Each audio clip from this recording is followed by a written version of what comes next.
നടിയായിട്ടുള്ള അഞ്ജലി നായർ ഈ വർഷത്തെ ഇലക്ഷനിൽ മത്സരിക്കുന്നുണ്ടായിരുന്നു.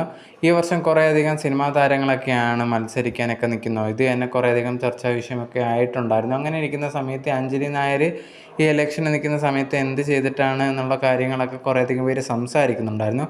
ലേറ്റസ്റ്റ് ആയിട്ട് അഞ്ജലി ഉണ്ടെങ്കിൽ ഒരു പ്രസംഗിക്കുന്നതിൻ്റെ ഇടയിൽ ഇന്ന കാര്യങ്ങളൊക്കെ ചെയ്യും എന്നുള്ള രീതിയിൽ പറയുന്നുണ്ടായിരുന്നു. അതിൻ്റെ കൂട്ടത്തിൽ തന്നെ നമ്മുടെ ഈ ഒരു നാട്ടിലുണ്ടെങ്കിൽ ഗവൺമെൻറ് സ്കൂളുകളിൽ ഇംഗ്ലീഷ് മീഡിയം കൊണ്ടുവരും എന്നുള്ള രീതിയിൽ പറഞ്ഞിട്ടുണ്ടായിരുന്നു.